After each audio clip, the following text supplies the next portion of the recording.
רוצה רק תורה ותפילה ביראת השם טהורה, רק תורה ותפילה ביראת השם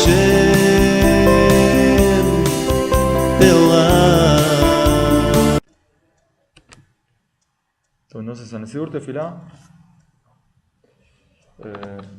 después de las Birkot Shahar, Birkot Torah, tenemos la Akedat Yitzhak, que venimos a recordar la entrega que tuvo Abraham Avinu para con Akadosh Baruj Hu.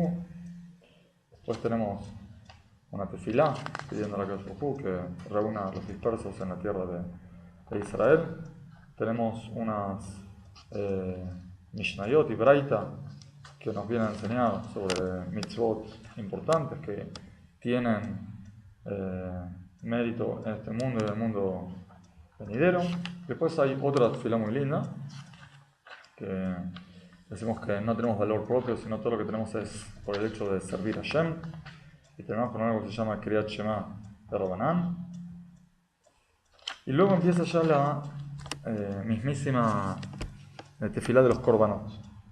Lo primero que empieza es la ofrenda continua, la perashá de Korban Atamid, que aparece en la perashá de Pinhas, donde están todos los korbanot. Dice Beitaber Adonai el Moshe Lemor, ¿sí? Habló el Eterno a Moshe diciendo: ordena a los hijos de Israel y diles: mi ofrenda, el elemento para mi fuego, mi fragancia placentera, serán escrupulosos en ofrecérmela en su tiempo prescrito. Sí, por supuesto, todo lo que diga que Kadosh Baruj Hu disfrute de los korbanot es todo metafóricamente. Kadosh Baruj Hu no necesita que le hagamos un asadito, ni necesita un olor especial. Es más, el olor asado es bastante feo, a nadie le gusta estar con olor asado. Obviamente Kadosh Baruj Hu disfruta del hecho de que hagamos hecho su voluntad. Se dice Rashi, se refiere a el hecho de que le dimos satisfacción a Kadosh Baruj Hu por haber cumplido con sus preceptos. Y les dirás: esta es la ofrenda de fuego que ofrecerán al Eterno: corderos de un año, sin defecto, 2 por día, en ofrenda de ascensión continua. Ofrecerás un cordero por la mañana, y el segundo cordero lo ofrecerás por la tarde, junto con una 10ª parte de una efá de sémola para la oblación, mezclada con una 4ª parte de un hin de aceite machacado. Es la ofrenda de ascensión continua que fue hecha en el monte Sinai, en fragancia placentera, una ofrenda de fuego para el Eterno. O sea que cada vez que hacemos korbanot tratamos de seguir con la idea que pasó en Har Sinai. ¿Para qué nos dice que como fue hecho en Har Sinai? Queremos volvernos y reconectarnos con lo que pasó en Har Sinai, con la entrega de la Torah.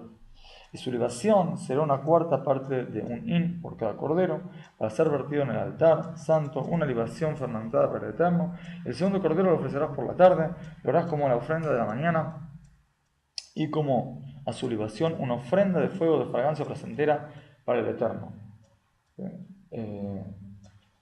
El Rabbi Yehuda Leví en el Kuzari dice: muchas veces aparece Ishe la Hashem, el fuego para Hashem, el fuego para Hashem. Y extrae de que los korbanot no son para Hashem mismo, para la esencia de Hashem, sino son para el fuego. ¿Qué significa el fuego? El fuego es una revelación, la máxima revelación de energía que conocemos aquí. Hoy en día podremos decir que es la 4ª manera en la que puede aparecer la materia. La materia puede aparecer de manera sólida, líquida, gaseosa y también en energía, de acuerdo a la ley de relatividad que formuló Einstein. O sea, entendemos que Kadosh Baruj Hu utiliza el fuego para revelar su creación. Por lo tanto, en el momento que hacemos un korban, lo que hacemos es revelar la existencia de Hashem. ¿Qué hacemos en los korbanot? Tratamos de que toda la creación esté incluida en un ofrecimiento para Hashem. Es decir, que quisiéramos agarrar todo y en formación de gratitud dárselo a Hashem. ¿Por qué aparece toda la creación en el Corban? Primero vemos que está el animal mismo. Segundo, tenemos el reino vegetal, en donde siempre se hacen ofrendas vegetales, de harina, sémola, etc. También se pone aceite, se pone vino. Vemos que también hay participación del mundo vegetal. ¿Dónde aparece el mundo mineral en el Corán? ¿Cómo? ¿En dónde? Primero, muy bien. En el desierto el altar era de tierra, porque obviamente hay parte del mundo mineral. Y en el Beit HaMikdash mismo, el Beit HaMikdash viejo en Jerusalén, ya el altar era de piedra. Y también, por supuesto, viene del mundo mineral. Además, había algo que se ofrecía junto con el Corbán mismo, que era sal. Muy bien, correcto. La sal tenía que estar en todos los Corbanot. Nos dice, no anules mi pacto de sal. La sal, ¿sí?, es algo que tiene... que perdura. Entonces, Akadosh Baruj Hu quiere simbolizar el pacto que hizo con nosotros con la sal, que es algo que perdura. Por eso también ofrecemos sal. Y el hecho de que haya un Corbán Tamid viene a enseñarnos que el mundo está sostenido sobre este servicio, que tiene que hacerlo constantemente el pueblo de Israel. Y hoy en día, lamentablemente, no tenemos la posibilidad de hacerlo de facto, pero ¿qué podemos hacer? Podemos estudiar sobre los Corbanot. Dicen que lo que uno no puede llevar a cabo, al estudiarlo se considera como si lo hubiese hecho. Por supuesto, no nos queremos contentar con como si fuera que.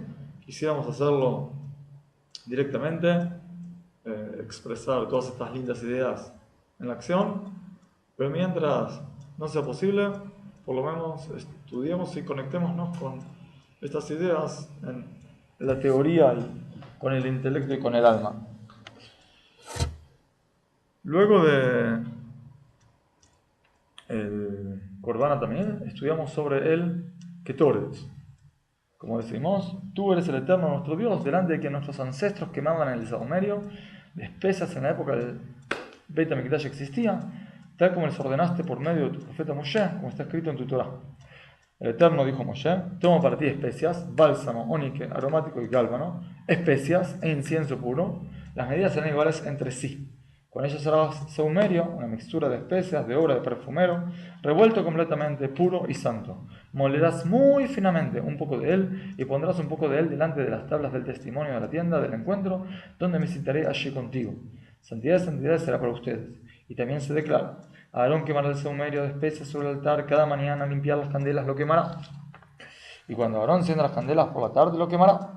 Un saumerio continuo delante del Eterno para sus generaciones. O sea que también 2 veces se hacía el Ketoret por día. ¿Cuántas esencias, cuántos tipos de especias se ponía en el Ketoret? 11. Ahora, ¿dónde están escritas en la Torah? Jajamim lo aprenden del Pasuk. Fíjate nuevamente en el primer Pasuk que leímos. Toma para ti especias. ¿Cuál es el mínimo de especias? ¿Cuántas son? 2. Muy bien. Más bálsamo, ónique aromático y gálbano, ya tenemos 5. Especias, dicen que se refiere a la misma cantidad que llevamos hasta ahora. 5 y otras 5. Incienso puro. ¿Cuánto tenemos acá? Ya 11. Muy bien, tenemos 11 especias. ¿Qué significa el número 11? El 10 representa un sistema cerrado. Ya está todo. ¿Sí? Muchas cosas tenemos 10 en la Torah. Tenemos los 10 enunciados con los cuales Akadosh Baruj Hu creó el mundo.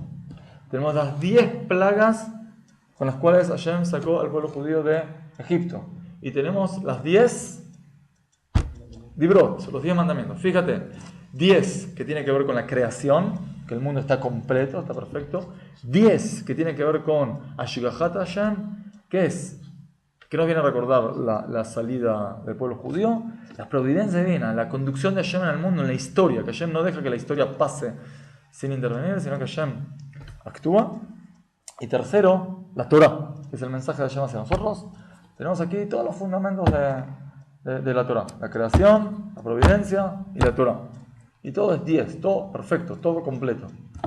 11, voy a enseñarnos también que el Ketoret representa la unión del pueblo judío. Ahora vamos a ver por qué. Y el 11 es como si fuera la unión más uno más que representa al ente que se forma con toda la unión. O sea, a veces las personas creen que un grupo es una unión de individuos particulares. Uno más uno más uno más uno más uno. ¿Sí? Fíjate, podemos poner el ejemplo de una mesa.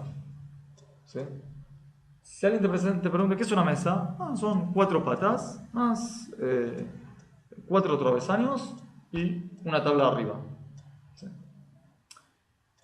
Eso es las partes individuales de la mesa. Pero la mesa por sí misma es algo más. Es algo nuevo que se formó gracias a todos estos componentes. Si tuviera las cosas por separada, no tendría mesa. Tengo la mesa cuando tengo todo armado de la manera correcta. Entonces, el 11 representa la formación que se da, el ente que se forma cuando ya está la unión de todos los individuos. Ahora, ¿por qué el Ketoret representa la unión del pueblo judío? Primero hay que saber que el verbo Kuf Tet Resh representa la palabra, ¿sí?, Likshor, en hebreo, Likshor, unir, atar. Además, sabemos que había una de las especies que tenía feo olor, ¿sí?, que era la Helbena.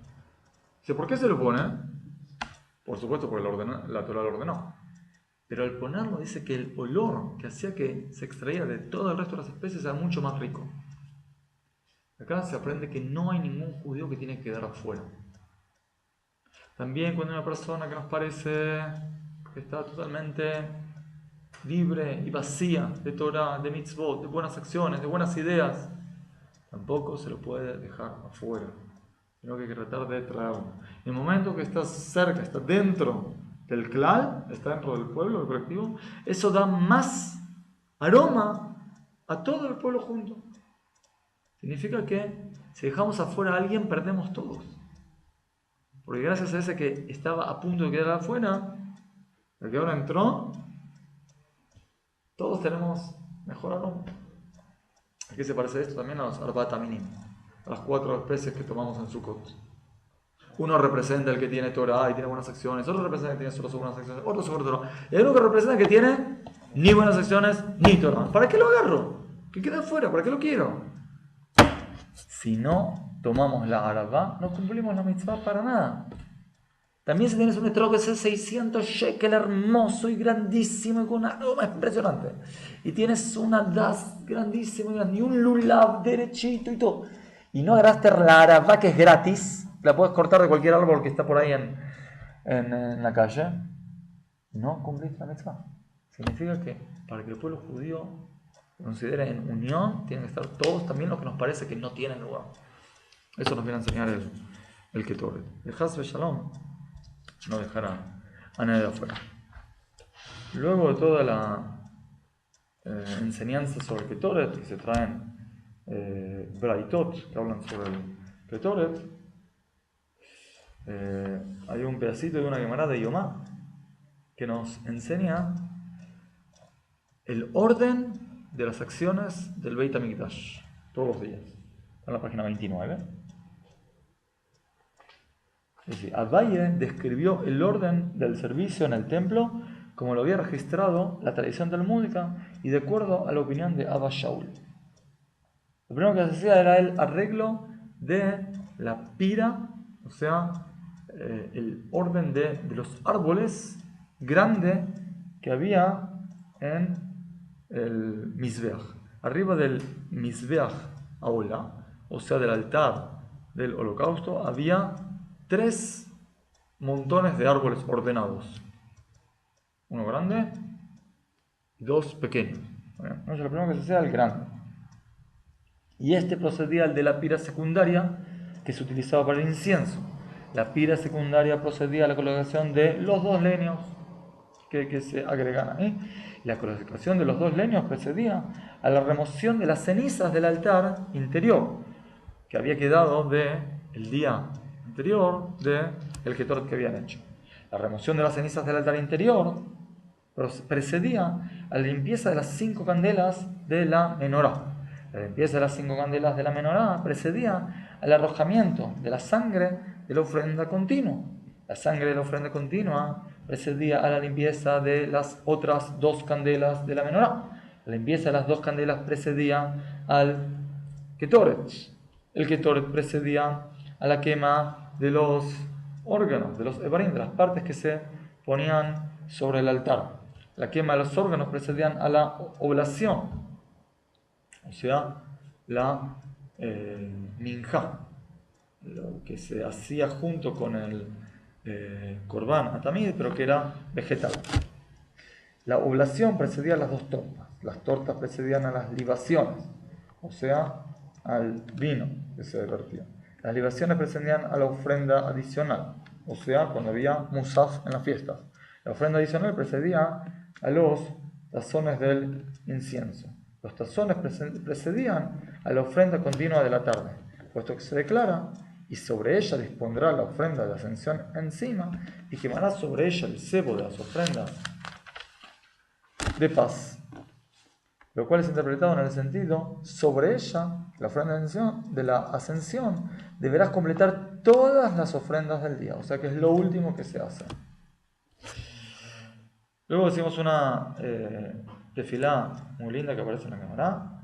Ana, por favor, por la grandeza de tu diestra, libera las cadenas del cautiverio, recibe el cántico de tu pueblo, exáltanos, purifícanos, Dios temible, todopoderoso. A los que inquieren por tu unidad, guárdalos como a la pupila de tus ojos, bendícelos, purifícalos, que tu justa misericordia siempre los recompense, lleno de piedad, santo, con la abundancia de tu bondad, guía a tu congregación, Dios único y excelso, atiende a tu pueblo que nos recuerdan tu santidad, acepta nuestras súplicas y escucha nuestro clamor, tú que concedes todos los misterios. Este es el famoso Ana Bejoach. Luego concluimos con Baruch Shem Kivod Melchuto Leolam Vaed. Luego de esto vamos a entrar en un estudio más intenso sobre los korbanot. Se trae una Mishnah de el Masejet de Zebachim, de los korbanot. Y antes de eso hacemos una tefilá, que nuestro estudio sea aceptado como si fueran korbanot. Decimos así: soberano del universo, tú nos ordenaste ofrecer la ofrenda continua a su debido tiempo, que los Kohanim oficiarán su servicio, los levitas cantaran en sus estrados y los israelitas estuvieran en sus puestos. Pero en el presente, debido a nuestros pecados, el santo templo está destruido y la ofrenda continua ha cesado y ya no tenemos más Kohen en su servicio, ni levita en su estrado, ni israelita en su puesto. Sin embargo, tú dijiste, serán sustituidos las ofrendas con la plegaria de nuestros labios. Esto está escrito en el Naví Oshia. Por lo tanto, pedimos a Hashem que todo lo que vamos a estudiar sea considerado como si estuviésemos haciendo mamash los korbanot. Entonces, la Mishnah empieza y pregunta: ¿cuáles son los lugares de las ofrendas? Entonces dice que están primero los Koche Kodashim, o sea, las ofrendas más santas. Las ofrendas se dividen entre las más santas, que son Koche Kodashim, y Kodashim Kalim son las menos santas. El Korban, que es Hatat, Asham y Olá, son ofrendas que son las más santas. Y los Shelamim, por ejemplo, como el Korban Todá, o por ejemplo Korban Pesach, se consideran Kodashim Kalim menos santos.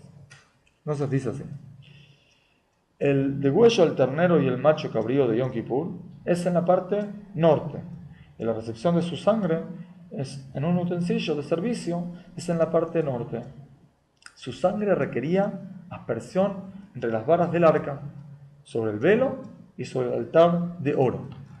O sea, el Cohen Agadol, que trabajaba el día de Yom Kippur, tenía que hacer una salpicación de la sangre que había hecho tanto del ternero como del macho cabrío. Lo tenía que hacer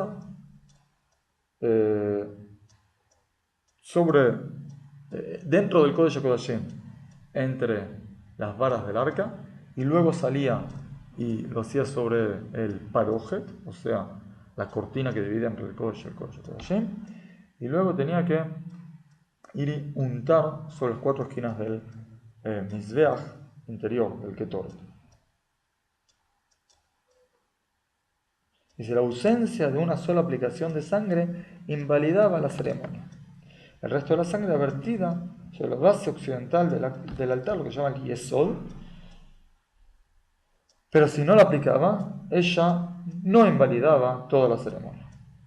El degüello de los terneros que eran quemados completamente y de los machos cabríos que eran quemados completamente es en la parte norte, en el tzafón.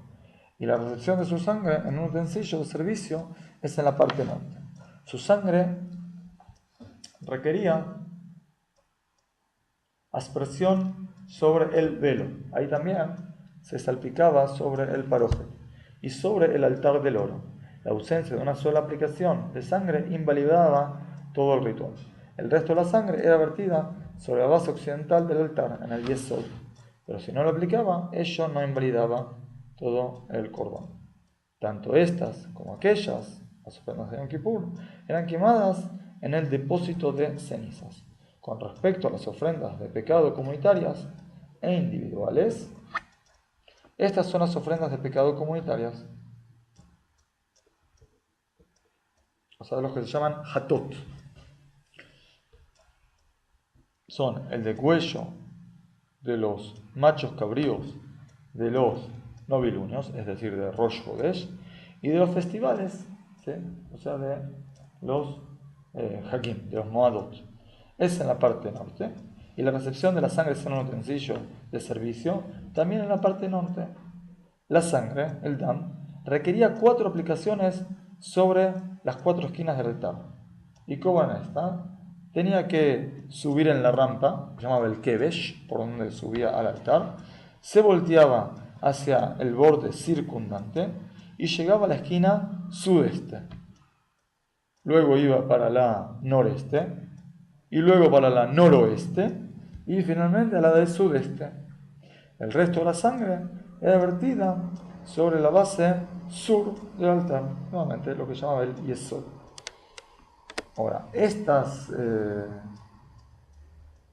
korbanot se comían. ¿Quién los comía? Solo los kohanim. Todo lo que sea hatat y asham los come solo el kohen. Eran ingeridas dentro de las cortinas del atrio por varones del sacerdocio preparadas de cualquier modo, ese mismo día y la noche siguiente hasta la medianoche. Hay que recordar que todos los korbanot tienen un tiempo límite hasta cuándo se pueden comer.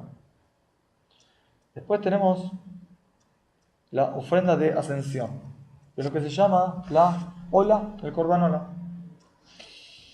Es Kodesh Kodashim, es de las super santas, las más santas. Shehidata, su degüello también tiene que ser en el norte, como todas las que son de las más santas. Y la recepción de su sangre en el utensilio de servicio es en la parte norte. Su sangre requería 2 aplicaciones que eran 4. ¿Qué significa 2 que son 4? Significa que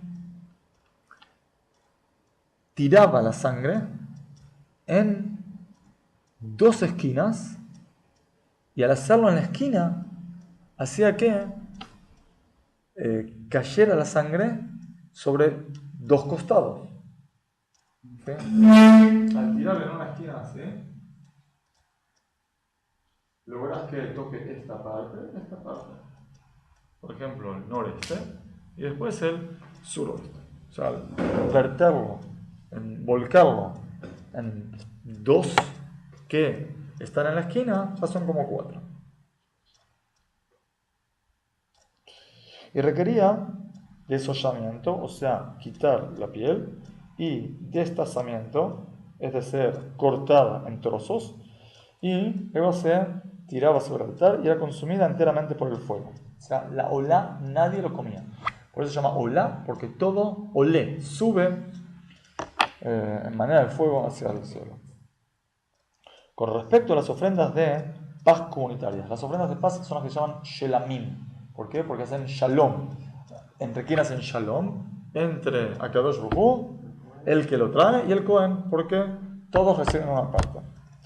Ahora, hay solo una vez en el año que se traen shlamim que pertenecen al tzibur. Todo el resto de los shlamim pertenecen a personas individuales. ¿Cuándo es que se traen las ofrendas de shlamim del tzibur? Solo en Shavuot.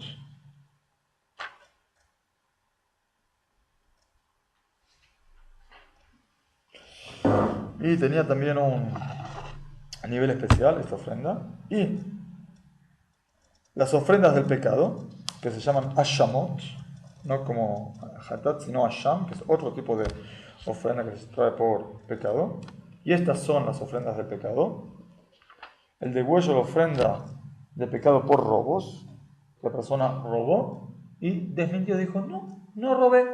Y luego aceptó y dijo, no, la verdad, lo lamento, juré que no robé, pero en realidad sí, robé. Tiene que traer un Asham Gezelot, se llama. La ofrenda de pecado por malversación de los objetos sagrados, se llama Me'ilah. La persona utiliza algo que pertenecía al Beit HaMikdash para su usufructo personal. Y la ofrenda de pecado por haber estado la persona con una esclava desposada. Eso se llama Shifha Halufa. O sea, una esclava que tenía un tipo de conexión marital con otra persona y había estado con una persona libre. Y por último, la ofrenda de pecado de un nazareo. El nazir, cuando terminaba su tiempo de Nezirut, traía una ofrenda de Asham, la ofrenda de pecado de uno aquejado, o sea, el que tenía Zarat, y la ofrenda de pecado en caso de duda, o sea, si la persona no sabe si transgredió erróneamente un pecado que, si hubiese estado seguro que lo transgredió, tiene que hacer Korban Hatat.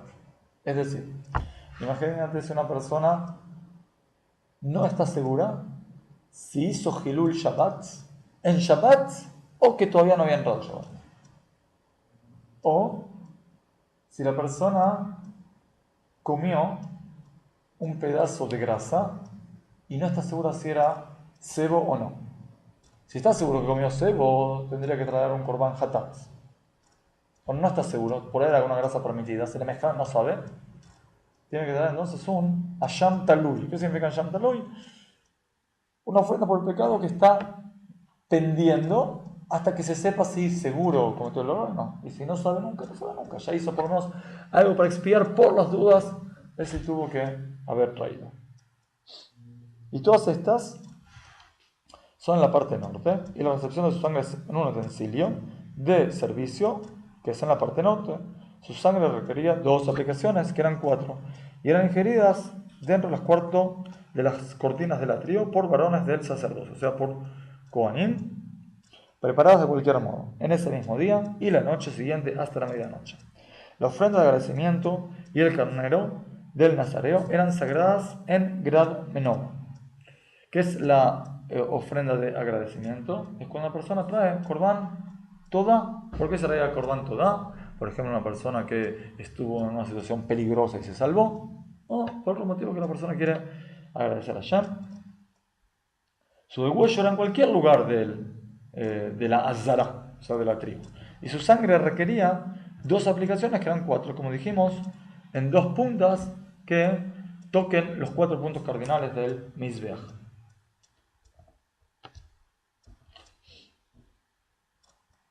Eran ingeridas en cualquier parte de la ciudad, por cualquier persona, preparadas de cualquier modo, en ese mismo día y la noche siguiente hasta la medianoche.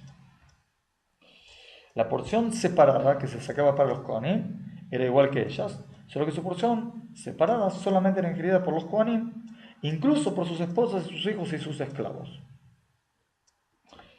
Ahora, los Shelamim, que son las ofrendas de paz, eran sagradas en grado menor. Su degüello es en cualquier lugar de la tribu, o sea, en cualquier lugar de la Azar. Y su sangre requería 2 aplicaciones que eran 4, como dijimos en 2 puntos. Eran ingeridas en cualquier parte de la ciudad de Jerusalén y por cualquier persona, preparadas de cualquier modo, durante 2 días y una noche intermedia. La porción separada de ellas, o sea que se quitaba, era igual que ellas, solo que era ingerida solo por Kohanim e incluso por sus esposas, sus hijos y esclavos. El primogénito y el diezmo. El primogénito, el Bejor, era un animal que sí estaba totalmente sano, sin defectos, se daba al Cohen. El Cohen tenía que hacer con él un corbán y lo podía comer. Y si tenía un defecto, había que también de todas maneras dárselo al Cohen, pero el Cohen lo podía usar para su uso propio, no tenía que duchar. Y el diezmo, el maaser de los animales, era algo que la persona misma que tenía el rebaño, cuando contaba 10, ese décimo era para traer un corbán a Hashem y él mismo lo comía. Por eso dice así: el primogénito y el diezmo de los animales, así como la ofrenda de Pesaj, eran sagradas, también Kodashim Kalim, grado menor. Su degüello es en cualquier lugar de la Azara, y su sangre requiere una sola aplicación, a condición de que la aplique sobre la base del altar. Difieren en su ingestión. ¿Quién la puede comer? El primogénito es ingerido solo por Kohanim. El diezmo es ingerido por cualquier persona. Y son ingeridas en cualquier parte de la ciudad, de Jerusalén, preparadas de cualquier modo durante 2 días y la noche. Menos el Pesaj, que el Pesaj era ingerido solo esa misma noche y solo hasta la medianoche.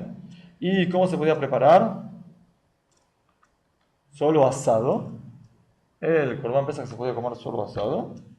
Y podía ser ingerido solo por las personas que se habían anotado y registrado con ese corbán. O sea que había varios grupos y las personas se anotaban a un cordero y se podía anotar hasta que se hacía la shejitá del cordero.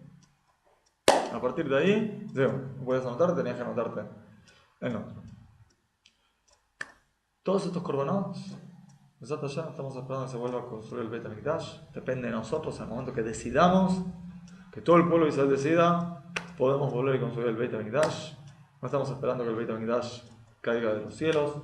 No estamos esperando que el Mashiach lo haga. Por supuesto, si nosotros no tomamos la iniciativa, el Mashiach lo va a hacer. Pero así nos enseña el Rambam que hay mitzvah en cada generación de construir el Beit HaMikdash. Y es cuestión de que los líderes del pueblo prontamente tomen la decisión y estén dadas todas las circunstancias y todos los factores necesarios para poder hacerlo. Mientras tanto, tenemos que aprender algo de los korbanot. Del Korban Olá, por ejemplo, podemos aprender la predisposición de dar todo para allá, de estar dispuesto a hacer una entrega total para cuando Akadosh Baruj Hu lo pide. Por supuesto, Akadosh Baruj Hu no pide que seas quemado al servicio de Hashem. Eso mismo le enseñó a Yitzhak cuando Abraham estuvo a punto de hacer el sacrificio y Akadosh Baruj Hu dijo: no quiero que lo hagas, prefiero a Yitzhak vivo, cumpliendo las mitzvot, y no que lo quemes en mi nombre. Y eso es una enseñanza para todas las generaciones, que Akadosh Baruj Hu no pretende que nosotros seamos quemados por el nombre de Hashem, sino que vivamos santificando el nombre de Hashem con nuestras acciones. Como cosas simples: levantarte a la mañana, hacer tefilá, ayuda a una persona que necesita tu ayuda, comportarte correctamente cuando comerciás, tratar de en las fiestas cumplir con todas las mitzvot, en Shabbat cumplirlo de manera correcta y afrontar los deseos de hacer algo prohibido. Come solo lo que la Torah te permite, y con esas acciones rutinarias, con ese comportamiento del día a día, podemos hacer también un sacrificio a nuestra manera para allá. Segundo, ¿qué tenemos que aprender? Nosotros estamos compuestos por una parte divina y por una parte más terrenal. Cuando Akadosh Baruj Hu creó al hombre, dijo que lo formó de barro y le insufló un alma divina. Esto para que entendamos que tenemos una parte terrenal y una parte celestial. Y muchas veces podemos llegar a sentir que hay una especie de lucha entre estas dos partes. Y por supuesto tenemos que tratar de que haya paz entre ellas, que el cuerpo sea una expresión del alma, que el cuerpo esté en función del alma. Pero si no se logra, y mientras que la persona está en la lucha, hay que estar dispuesto a sacrificar parte de las comodidades. Es decir, sacrificar un poco de nuestra parte animal. Eso, ¿sí?, simboliza un poco del Kurban. Hashem, yo sé que si peco es por culpa de mi parte animal, no por mi parte espiritual. Entonces, ¿qué tengo que estar dispuesto a hacer? Sacrificar mi parte animal. ¿Sí? Como dice el Tanya, Nefesh Behemit, ¿sí?, el alma animal. Y tratar de siempre tender a escuchar al Nefesh Elokit, al nuestro alma divina. Tercero, que vamos a aprender, es también la predisposición de agradecer a Kadosh Baruj Hu con todo lo que tenemos. Hashem nos da la vida, Hashem nos da el alimento, nos da el aire que respiramos, nos da los bienes materiales, nos da la ropa para vestir, nos da un lugar donde vivir y todo el resto de las comodidades de las que disfrutamos todos los días. Deberíamos sentir gratitud por ello. Quisiéramos darle todo a ello. Bueno, no le damos todo a ello, pero si le damos todo, le tenemos que dar la vida. Pero no nos pide que nos demos la vida. Entonces, hacemos una representación a través del animal que sacrificamos como si quisiéramos darle toda la vida a Kadosh Baruj Hu. Lo hacemos a través de un animal. Hoy en día, nuevamente, no podemos. Mientras no tengamos un altar y no tenemos el Beit HaMikdash, no podemos hacer un sacrificio. Pero por lo menos, demos a Kadosh Baruj Hu lo que podemos. ¿Qué podemos darle a Kadosh Baruj Hu? Entre comillas, mitzvot. Por supuesto que Kadosh Baruj Hu no las necesita para vivir, para Kadosh Baruj Hu lo hace por nosotros. Pero como un padre que espera que el hijo vaya por el buen camino, como un padre que tiene expectativas de que el hijo haga las cosas correctas, así le damos satisfacción a Kadosh Baruj Hu cuando cumplimos mitzvot.